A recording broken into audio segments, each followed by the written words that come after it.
After working with creatives for the last 11 years, I've heard one statement more than any other. I hate marketing. I get it.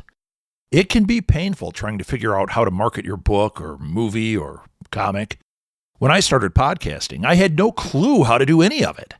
I was afraid of doing it wrong, looking like an idiot or making a marketing mistake that I could not recover from. It can be paralyzing. Sound familiar? If it does, let me see if I can help you. I got my MBA in marketing, so you don't have to.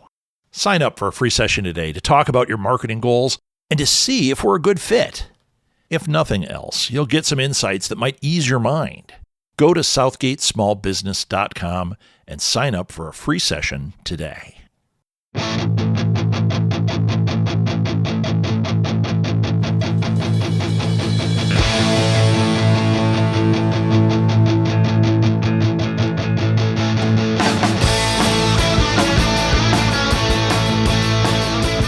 Welcome to Alley Chats. I'm your host, Rob Southgate. Alley Chats is a virtual artist alley featuring interviews with artists, filmmakers, podcasters, writers, really any creative person you might find at a pop culture convention. My goal is to help draw attention to cool people and to hopefully help them get some new fans. I want this podcast to raise up these amazing people and to inspire you, the listener, to chase your dreams as well. You can follow Alley Chats on Facebook and join the conversation. I'll add more social media in the future, but for now, that's the best place to interact with me. You can also email me directly if you would like to be a guest or have a guest suggestion. My email is rob@smgpods.com. Today, I've got three guests with me. I've got Eugene Belita, Fabrizio Fonte, and Debbie Ricky. Guys, I'm so happy to have you here. Anyone that listens to my shows regularly knows I love horror filmmakers as much as I love horror authors. Apparently, there's a through line here. I really love horror. So we've got a new movie that's come out, and we're going to talk about it today. Guys, welcome to the show. Thank you for having us. So, okay, let's just jump right into it. I'll tell you, the name of the movie is The Girl Who Cried Her Eyes Out. And we will put links in the show notes. So those of you, as we're going along and we're talking about this, you get all excited. It'll be really easy to go to the Linktree for Mimage. Is that how we say it? Mimage? Yes, correct. Mimage Studios or Mimage Pictures. So you can see this movie, The Girl Who Cried Her Eyes Out. Let me give a quick description, and then we're going to get into it. This is from the Fandango at Home page. It says, when a group of friends sneak into a state park for a night of drinking and partying, a cruel dare brings Maddie face to face with the disturbed spirit of young Caroline Woodman, the forest's legendary Girl Who Cried Her Eyes Out. All right, so this is a setup for a horror movie, and it sounds awesome. It is. Thank you. So we think it is. So Fabrizio, you're the screenwriter on this, correct? Yes, I wrote the script with Eugene and Debbie. They provided the treatment, characters, the dynamics between the characters, and it was a process that we had done pretty much together. I'd done the first draft of the scenes, and then we collaborated and made updates as necessary. Very cool. So Debbie and Eugene, you guys kind of had the idea and brought it to Fabrizio, and you guys started fleshing it out that way. Is that what I'm understanding? Well, yeah, actually, we've got a well, actually. the idea of the legendary forest girl who cried her eyes out came from my 8-year-old daughter. During COVID, we were all exceedingly bored. And she came up with this character idea, and she just told us about it because she likes to make things up. She's a very smart child who just loves very creative. So she came up with this idea of this little girl who cried her eyes out. And I brought it to Eugene, and we started talking about it, and it all sort of went from there. And then we came up with the actual idea of the movie and moved forward. Very good. We've known Fab, I've known Fab since I'm 13 years old. So the two of us know each other forever. And so it was like, hey, let's write something together for the first time. So it was the first time writing something together, but Fab, you've obviously been writing Has horror been your thing, or was this something that you were like, hey, I like the idea. Well, I'll work on this, but sometimes I write sci-fi, sometimes I write romance. Well, it's definitely new to me. I had not written horror before for some of my own previous scripts. It was mostly dramas, comedies. And when Eugene and Debbie came to me with with the idea for horror, at first I was like, well, I've never actually done this before. I'd love to give it a shot. And that's pretty much how I got into it. And Debbie, you've got a terrifying child. I just want to say that. Uh, and I do too. My daughter is 17 now, and she's a horror writer. And my 8-year-old did the same kind of crap. She scared the hell out of us regularly. We had to put a ban on some of the, we had a game called Hide and Go Scare. We had to put a ban on because she was terrifying us. So I do understand. And if you want to form a support group, Debbie, I'm there with you. Awesome. So we can meet Tuesday nights. I'm free. Perfect. Sounds good to me. You bring the coffee. So Eugene, have you directed before something like a feature film like this, or was it like, hey, this idea is so good, it's time to make that move? Yeah, never a feature. I've done plenty of shorts in the past. Shot 35 millimeter, 16 millimeter, the whole deal.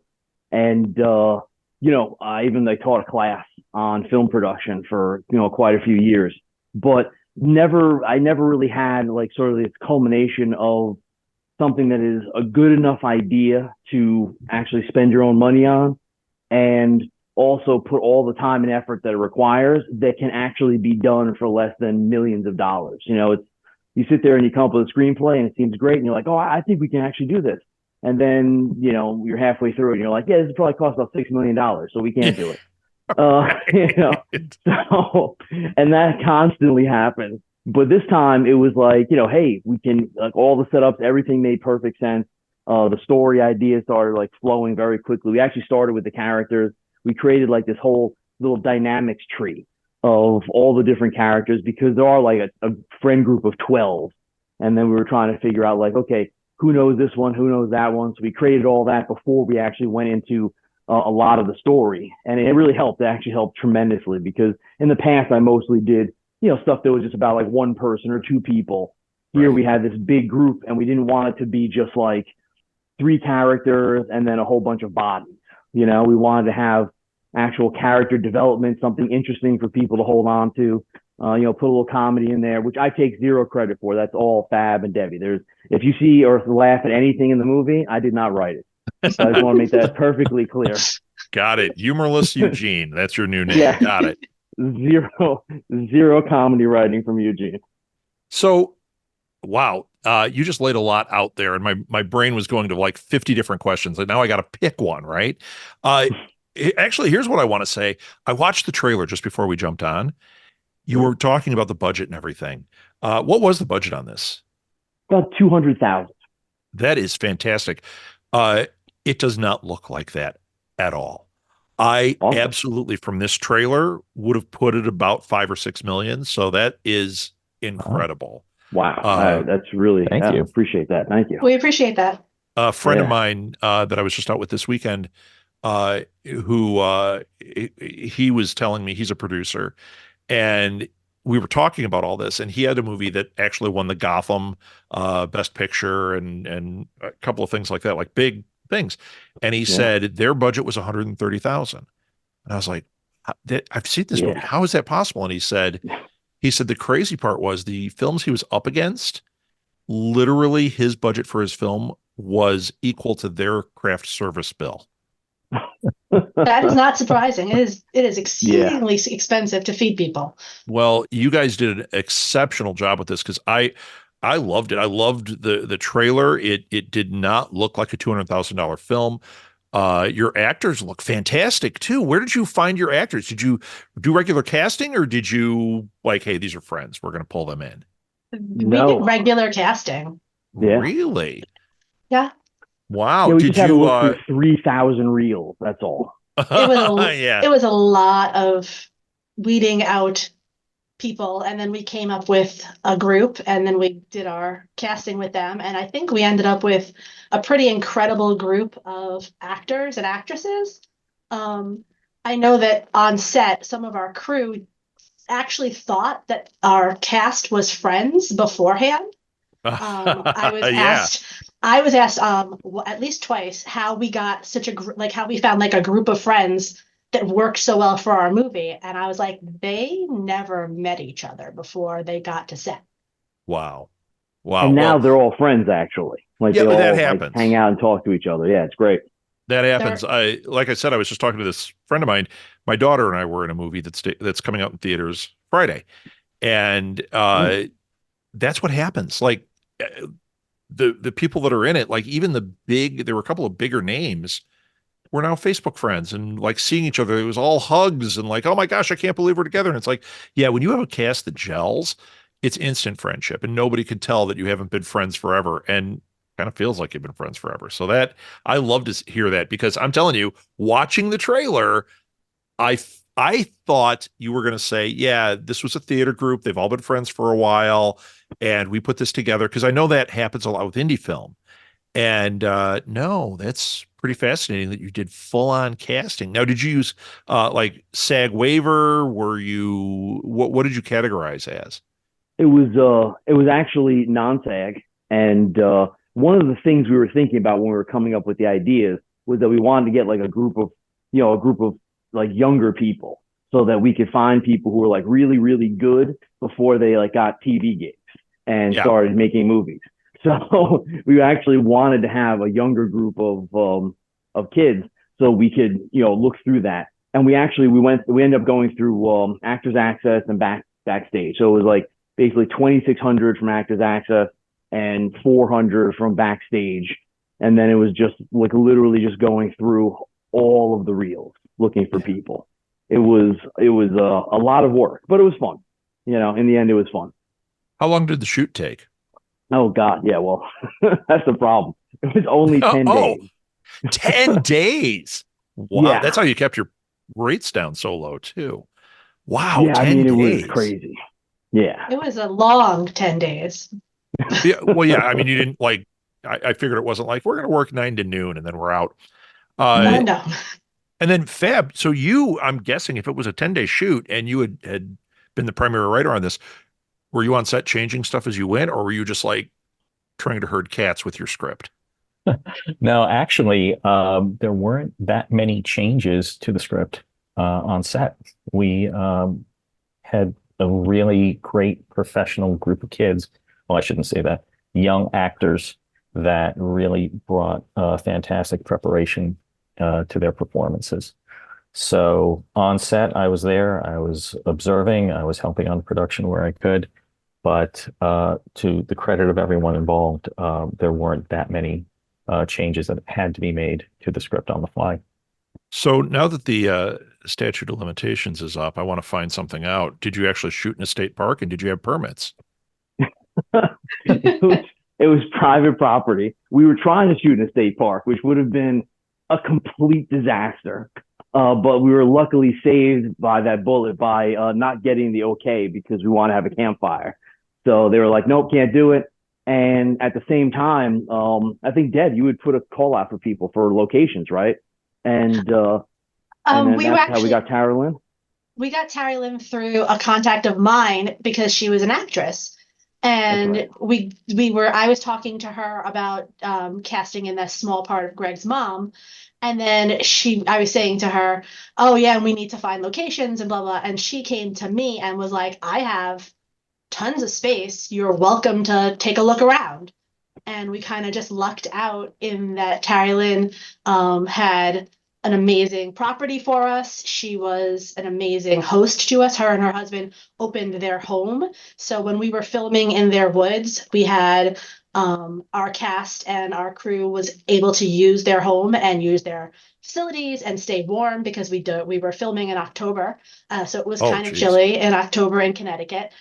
So they were just amazing lifesavers to us, and it was serendipitous. So she ended up being in our film as in a small role and hosting us for a few days in her house and on her property. Wow. 5 days actually. That's why Yeah, her and her husband got a associate producer credit. Well, she's also in the movie, right? Yeah, yeah. correct. Yeah, that's fun. People love that when they get to they give you something and you're like, hey, come on, get in the film. I was in a movie where they found out we were in a toy store at one point, and I remember the director and the producers pulling crew in and saying, "Hey, just be, people in the toy store." These guys at the red carpet, like they were Arnold Schwarzenegger as far as they were concerned, because they're in the movie and they were showing everybody. It was really cool. People love It was that. great. Oh Yeah. yeah. So Debbie, have you produced films before? I have not. This was my first uh, step into production. My career up to this point, I'm the director of operations for a marketing and promotional company. So I do a lot of herding of cats in my professional life. So this kind of came naturally to me. Um, and it was a learning process, but it really hit all my skill set, and we just went from there. We got it put together. It was fun. Yeah, I love it. I mean, as somebody who's a marketing professor, marketing dude, I do all the same kind of things. I'm venturing into that same world, and I do love it. It is playing off of our skill sets. Now, here's the question. Are you the line type producer where you're looking at the money, or are you the, hey, it's a big puzzle and I have to try to figure out how to put it together type of producer? I do both. I look at the puzzle and I find all the pieces, and then I make sure the pieces fit in financially. There were a lot of things that needed to be negotiated down, and we needed to figure out what we were doing because we were trying to stay within a reasonable budget. So I always look at everything as a whole and then break it down into pieces. And then once I have my pieces, I make sure they fit. Sure, sure. Eugene, I know I'm bouncing around here, but I keep coming up with questions for All each one right. of you. Eugene, uh, you said you hadn't directed a feature. You've done a little bit of other stuff. Did you come from the world of like stage directing, or were you like, no, I love cameras. I went right to that. Yeah, it's always been cameras for me. I never really did much in the way of theater.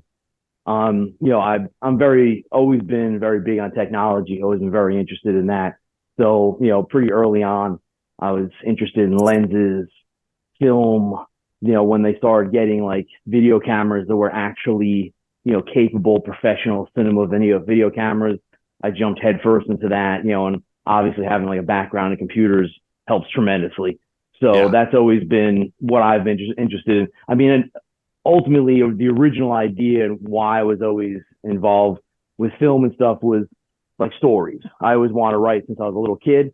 So coming up with stories and then, putting them into reality was really like the big interest. And then I liked the idea of the technical aspects of how to do that, like how do you take something and make it look like all these movies that I watch on TV and, seeing cable and seeing the theaters, like, how do I actually make that happen?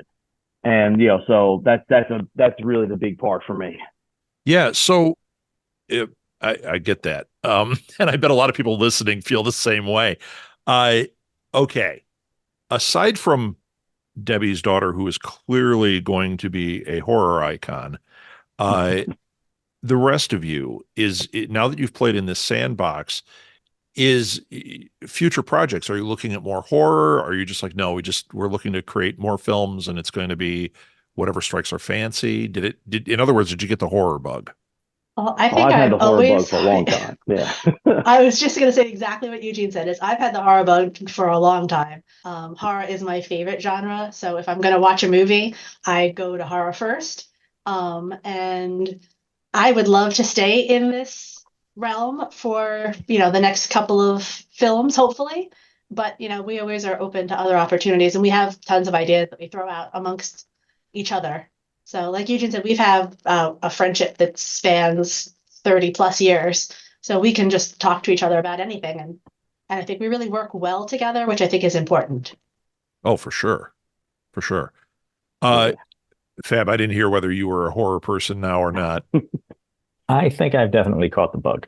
Okay. It was definitely a challenge to write a horror script for the first time, and seeing it the whole way through, I'm definitely going to write another one. Oh, I love And that's that. definitely true. He's not just saying that because this Yeah. guy, like I said, we know each other forever. This is a guy I could never talk about horror with.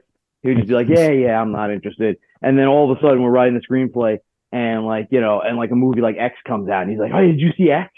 So he went from will not watch anything, doesn't care, to like watching like crazy slasher movies. So, Yeah. And X is so good. yeah, So it's a good good. movie. Yep. Did It you guys really watch is. Pearl? Did you see Pearl yet? Yes. I Oh my have. God. There's stuff in there that my daughter and I watched that one together. We haven't stopped talking about, especially that end over the credits, the face she makes.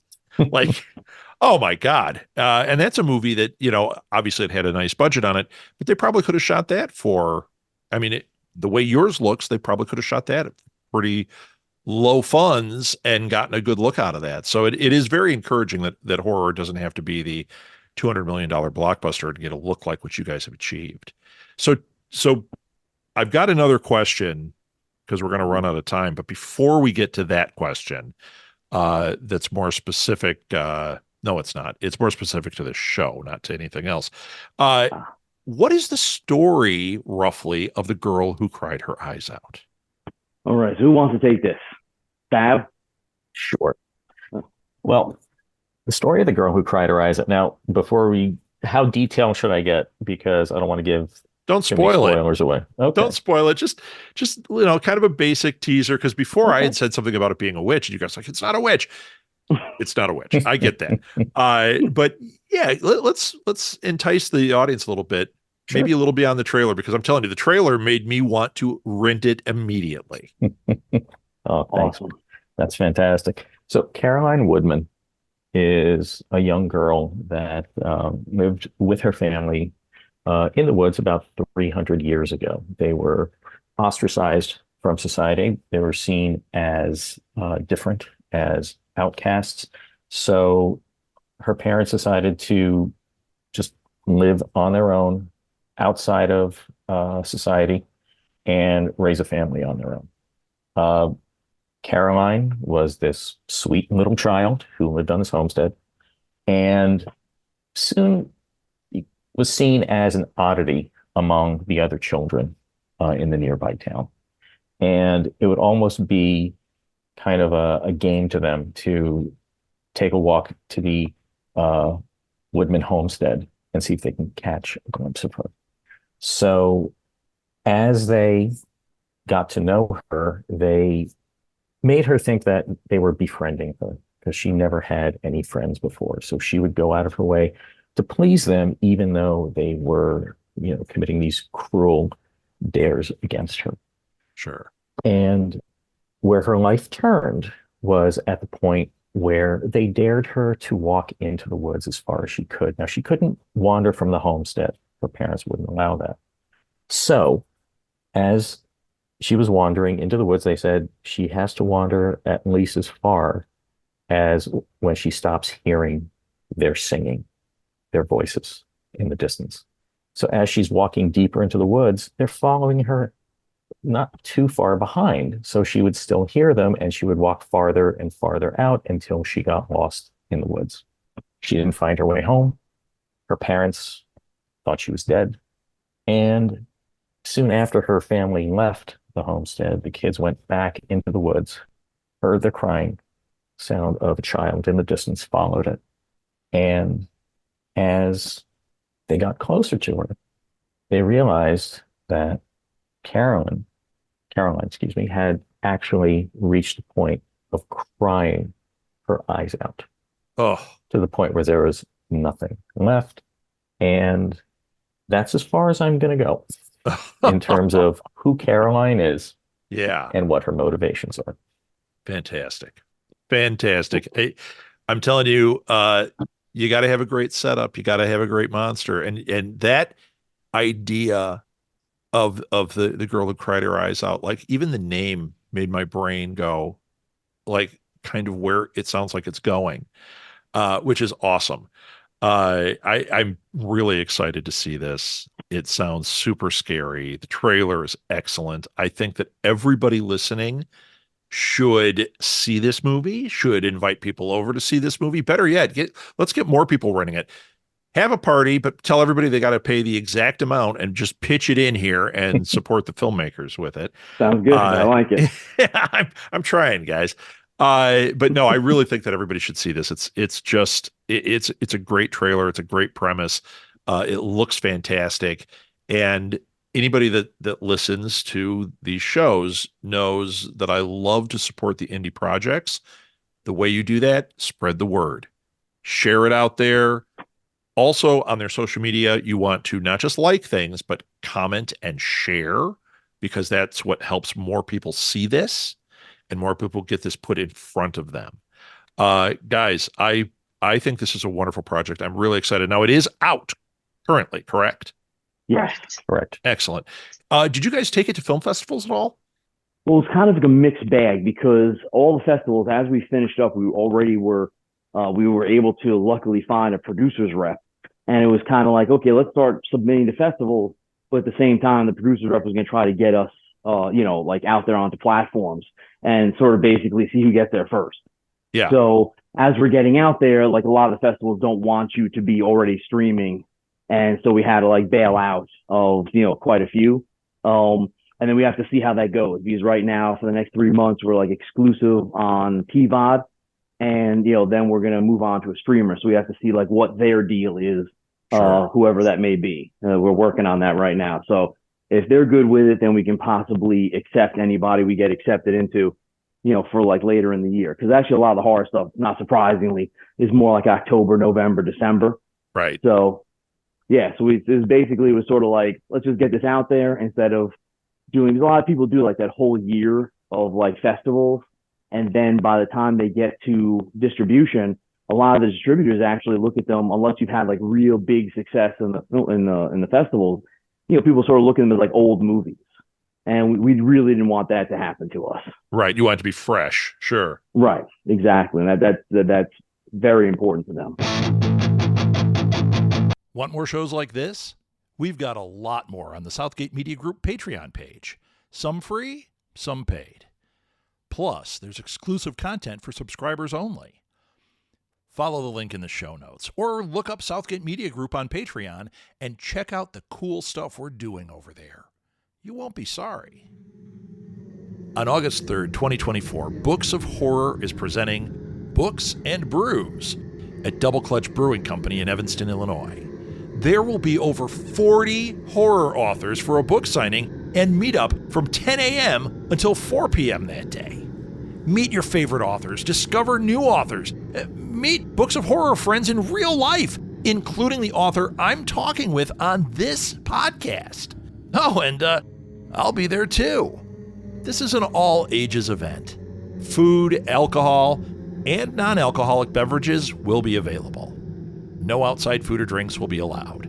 Search for Books of Horror Presents Books and Brews on Facebook events for more information, or click on the link in the show notes. I hope to see you there. You guys are now going to get one of the questions that I always ask on this. And I'm actually going to hit you with one question here and one question up for another podcast. So anybody that follows the other show has to listen to this show to hear the question. Nice. There you go. So question one, and you guys are going to hate me for this question. I want your number one horror movie, each one of you. Oh, that's so easy for me. Really? Usually people hate me Absolutely. when I ask that. They're like, I love a million of them. All right, Debbie, you're first. Well, I do love a million of them. I want to start with that. But my number one all-time favorite horror movie is Scream. I'm so shocked by fantastic. this revelation. You should be. I don't know why you would even guess that, Eugene. Very nice. Have you shown your daughter Scream yet? Well, we did. We watched it, and she was appropriately horrified. I mean, the opening sequence with Drew Barrymore is like one of the more tense opening sequences in horror films. So when you show that to a child, she was sitting there grasping my arm and like holding her breath, and it was awesome. That is fantastic. Yeah. Now, my daughter, speaking of that, we showed it to her last year, so we were late with that one. We did a family night. We did the first 3 Screams. We haven't done the last, 2 yet? Or no, 3. There's 3 more, I think. Yeah. But yeah, I'm with you. Those Scream movies are fantastic. Absolutely. All right. Yes. Well, Scream Bob, is a you're big going favorite last. of mine. You're not going to say Scream. You're not going to just say Ditto, are you? No, absolutely not. No, definitely Eugene, not. We could do a whole other podcast about like the horror movies I like. Literally have a database. But I think without a doubt, in my mind, is my favorite. I think maybe the best horror movie ever is The Thing by John Carpenter's Thing. Yeah. It's a tough one to beat. It truly is. You'll like this. I'm interviewing all these horror authors, like I mentioned before, and I ask them a similar question about books and movies. Right. The Thing has come up probably 80% of the time as their top 3 horror movies of all time, and they're all like, it's the greatest. It really is. It's so watchable. I've watched that movie like possibly in the hundreds. Wow. Like deep in maybe 200 or 300. I've just literally have that on a loop sometimes. It's just, I love that movie, everything about it, cinematography, the acting, the paranoia, the tone, just to be able to create something like that, to create like that sort of sense and that it's so hard. It's so hard to convey anything like that across film.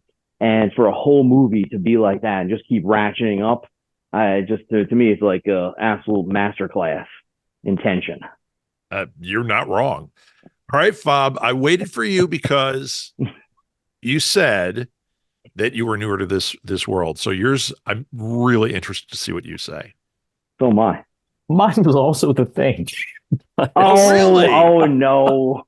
Did you just I say love The ditto? Thing, but I said you can't say ditto. I know, but I'm not going to take the cheap way out. I do have another answer for this. I have to say that I've been watching a lot of movies from the early 80s, and I've developed a really strong appreciation for a lot of the horror films that came out during that time, particularly something like American Werewolf in London or Wolf.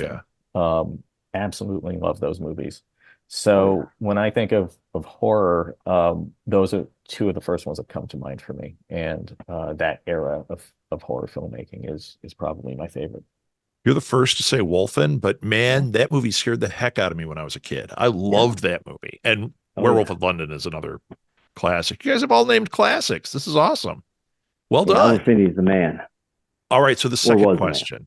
I said Albert Finney is the man, or at least he was the man. I think he's passed on. Yeah, I think he's passed on. Although we've seen these movies, he can come back. Dr. Herbert West is going to inject him and he'll be back. So, question 2. This is the ultimate convention, okay? Whatever that means to you. Who is it that you would most like to meet? I got no restrictions on this either. Whoever you say. Oh, my goodness. Oh gosh, that's harder than your first question. This is the question we're going to hate you for. Oh, no, I didn't say you last. wouldn't hate me for the second question. I just said you'd hate me on the first one. I think I'm going to have to go with Francis Ford Coppola. Oh, all right. Yeah. I think that might, of all filmmakers, I think that's the man that I'd like to sit down and have a conversation with about movies. Very good. Yeah, he's a good one. And you could have some wine. He has a wine company too. So. Yes. They make very good wine, actually. See? You guys are buttering him up. He's going to really be ready to talk to you. All right, who's next? Oh, I'm thinking. And this is a hard one. If I was going to stay within the horror genre. You don't have to. I just made it harder. 2 answers out of me. Okay. So if we're staying in the horror genre, I would love to meet John Carpenter. Oh, yeah. I think that I feel like he created what we think of as modern horror. So we owe him a lot as filmmakers ourselves and scriptwriters. So we're going to go that route for horror. And I think overall, of any filmmaker at any con, I'm going to pull someone from the dead for you. It would have to be Orson Welles. Oh, that's a good one. Boy, wouldn't that be an interesting conversation? Yeah, he's supposed to be cranky, but I would still like to chat with him. Bring him some of Coppola's wine. It'll smooth him out. Absolutely. I think he very appreciate that. I think he would very much. But if we're talking about people that created things, he was one of the greatest filmmakers of all time. And he really knew how to craft a story. And I think that most modern filmmakers, whether they know it or not, are taking a page out of his book. So I would love to have a chat with him. Yeah, you can't go wrong with Orson Welles. All right, Fabrizio, you're on the hot seat. I would have to go with Martin Scorsese. So we went all film. So, all right, what's your favorite Scorsese? Oh, boy. Goodfellas is a movie that just played over and over again. Me too. That's the top film for me. His other movies, one thing that I've always admired about him as a filmmaker is just his breadth of film knowledge. And you see that in every shot, how the music is placed. So that was a huge influence on me to become more of a student of film. So he was a huge. Yeah, he'd be another one. Just an amazing conversation, I'm sure. Yeah, Goodfellas is one that it's one of those films that I feel like we quote something from it all the time. There's always something. Oh, yeah. Especially, what am I, a clown? That one comes up constantly in our house. Or if a helicopter goes by, all the paranoia, we're always like, yeah, oh, look it out. And it's like, oh, wait a minute, we don't have Coke in our car. But yeah, it's fabulous. All right, you guys, thank you so much. Everybody listening, you need to see The Girl Who Cried Her Eyes Out. You need to go to the links that are in the show notes. You can click on it. You can rent the movie right away here. Show them support. Tell your friends. Have Girl Who Cried Their Eyes Out parties. Do whatever you can to get the word out, because this is really a fantastic movie. And we want to encourage these guys to make more films. So Eugene, Fabrizio, Debbie, thank you guys so much for being on. Thank you, Rob. Thank you, Rob. Thank you, Rob. Thank you for having us. It would really help me out if you would rate and review this show on whatever platform you use to listen to this podcast. Good reviews help others find the show, which ultimately helps the people I've interviewed get more exposure. You can connect with me on social media or via email. All the links are found in the show notes. If you like this show, you'll like other shows from Southgate Media Group as well, such as Read Between the Lines, a podcast featuring insightful interviews with some of the hottest authors out there, or Go Fund This, a podcast where we interview people about their amazing crowdfunding projects. You can find our shows wherever you listen to podcasts, so give them a try. And if you like what you hear, don't forget to rate and review our shows. It really helps other people find them and keep our team inspired. Alley Chats is a production of Southgate Media Group, hosted, produced, and edited by me, Rob Southgate.